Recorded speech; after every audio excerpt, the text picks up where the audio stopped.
সুস্থ মতন যদি ভোট হয় তা আমরা ভোট দিতে যাইতে পারি, আর সুস্থ মতন না হইলে যাইতাম না। কথা একটাই, সুস্থ নির্বাচনের হইলে ভোট দিব। আমরা 17 বছর পরে ভোট দিব। দীর্ঘদিন যাবত আমরা ভোটের অধিকার থেকে বঞ্চিত।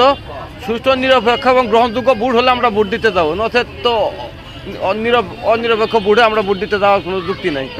দীর্ঘ 17 বছর ভোট দিতে পারি নাই, ভোট কেন্দ্রে যাইতে পারি নাই। নতুন ভোটার, যদি সুস্থ নিরপেক্ষ ভোট দেওয়ার জন্য যেতে পারি তাহলে ভোট দিতে ইনশাআল্লাহ ভোট কেন্দ্রে যাব। নির্বাচন হইলে আমরা ভোট দিতে যাব। আচ্ছা, সুস্থ মতন যদি ভোট হয় তা আমি যাইবাম ভোট দিবার, নিরপেক্ষ হইলে। নির্বাচন হলে অবশ্যই ভোট দিতে যাবো ইনশাল্লাহ। আমরা এবার আশা রাখি সুস্থ সুন্দর ভোট হবে এবং আমরা সুস্থভাবে ভালোভাবে নিরাপত্তাভাবে ভোট দিতে যাব, এটা আমাদের সরকারের কাছে প্রত্যাশা। আমরা যদি গেছে 17 বছর আমরা ভোট কেন্দ্রে যেতে পারি নাই, আমাদের মনের অনেক আশা আছে। আর সুস্থ নির্বাচন যদি হয় তাহলে আমরা প্রার্থী যা আমাদের নিজের পছন্দ প্রার্থীকে আমরা ভোট দিতে পারবো। দীর্ঘ 17 বছর ধরে আমরা ভোট দিতে পারি নাই। এখন যদি সুস্থ নির্বাচন হয় বা সুস্থ ভোট হয় আমরা ভোট কেন্দ্রতে যাব, আমাদের কোনো সমস্যা নেই। তো 17 বছর আমরা আমাদের ভোটাধিকার প্রয়োগ করতে পারিনি।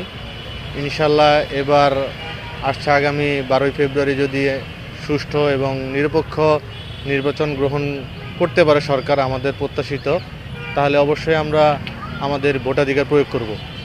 আমরা সাধারণ মানুষ যারা আছি আমরা ষড়যন্ত্রের কোনো শিকার হতে আমরা রাজি না। তো তার জন্য আমাদের পুরো বাংলাদেশের জনগণ আমাদের সজাগ থাকতে হবে। সুস্থ নির্বাচন না হলে আমরা ভোট দিতে যাব না। সুস্থ নিরপেক্ষ নির্বাচন না হলে আমরা কেউই যাব না ভোট কেন্দ্রে। তো সুন্দর নিরপেক্ষ নির্বাচন না হলে আমরা ভোট কেন্দ্রে যাব না। সিএসি বলেছে আগের মতো পাতানো নির্বাচন আর হবে না। সাধারণ জনগণ বলছে সুস্থ নিরপেক্ষ নির্বাচন না হলে ভোট কেন্দ্রে ভোট দিতে যাবে না। Mohammad Monir Hossain, Asian TV, Dhaka.